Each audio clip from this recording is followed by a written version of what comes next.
The sound of rain against the manor windows echoed like secrets murmured in the dark. Thunder rolled in the distance, shaking the ancient bones of Drake Hall, as if even the heavens could no longer ignore the fracture forming between husband and wife. Amara stood by the tall window in the west wing, the lace of her nightdress fluttering in the cool air that seeped through the old stone walls. She pressed her fingers against the glass, watching lightning split the sky.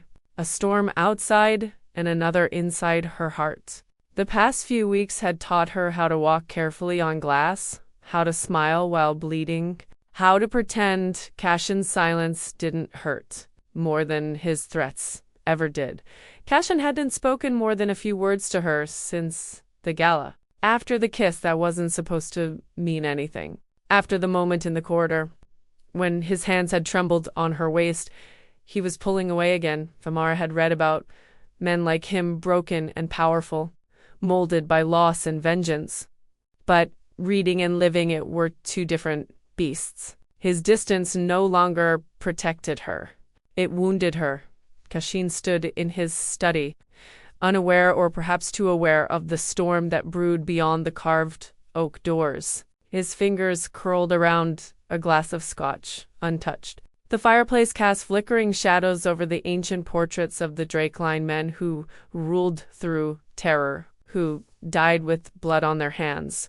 He had broken every rule of the contract they'd signed. She wasn't supposed to matter. Yet she did. And that was the problem. He thought of the way Amara looked at him, not with fear, but with frustration and something far worse. Hope. Hope that the man beneath the mask was worth saving. He wasn't.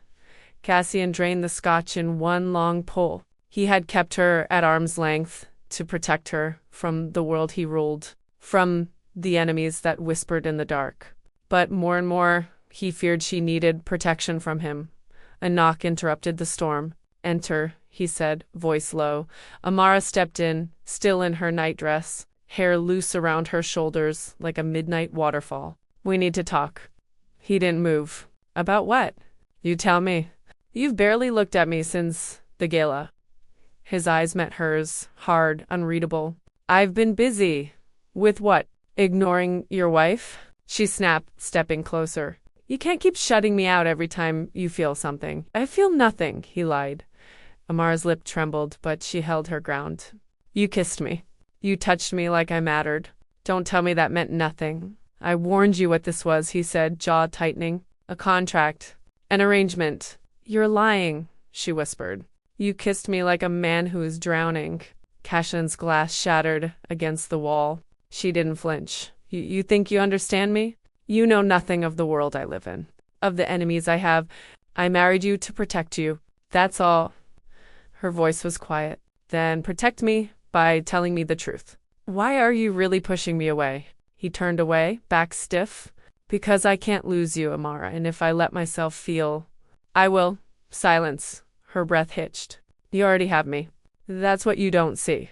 Cassian turned then, something breaking in his eyes. She walked to him, placed a hand on his chest. His heart thundered beneath her palm. "Let me in," she said. "You don't have to face this alone." But before he could respond, the phone rang. He answered, voice sharp. "Drake." Pause. Then a curse. "How long ago?" He hung up and grabbed his coat. "What's wrong?" she asked. He hesitated. "There's been an attempt on one of my men." "I need to go. I'm coming with you." "No, I'm not staying here like a prisoner, Cassian. I'm your wife. Let me be your partner." He stared at her for a long time before nodding once. "Fine, but stay close to me. Don't speak unless I say so. And if I tell you to run, you run." The safe house on the outskirts of the city smelled of blood and betrayal. Cassian led her into a dim hallway where one of his lieutenants, Victor, lay wounded. Amara's stomach twisted at the sight. Victor looked up, coughing. "Boss." They knew about the shipment, about the decoy. Cassian's voice was ice. "Who talked?" Victor's gaze shifted toward a corner of the room. A man knelt, hands bound, face bruised. "Foster," Cassian muttered. "You son of a please," the man begged. "They had my daughter. I didn't have a choice." Cassian's gun was out before Amara could blink. And you think I did? No, Foster screamed. But they said they'd kill her. Amara stepped between them. Cassian, don't. Killing him won't save her. He was shaking. You don't know what this means. He compromised everything. I know that if you do this, you'll lose a piece of yourself you won't get back. For a moment, Cassian looked at her like she was his anchor in a sea of rage. He lowered the gun. Lock him up, he ordered. Find the girl. Amara let out a breath she didn't know she'd been holding. Cassian glanced at her. You shouldn't have come. You're glad I did. He didn't deny it. As they left, Cassian took her hand, not out of duty, but because he needed to feel she was still there. And Amara squeezed back. But somewhere in the dark, someone watched. Someone who had just realized the woman Cassian Drake married was more than a pawn dot. She was his weakness, and that made her a target. Back at Drake Hall, the silence between them was no longer hollow. It was charged. Cassian poured another drink and handed it to her. You saved me from myself tonight, he said. You saved me first, she replied. On the day you married me. He looked at her, then not as a liability, but as a lifeline. Maybe it was time he rewrote the terms of their contract. But darkness still loomed, and love came at a price neither of them fully understood yet. And the storm wasn't over, not yet.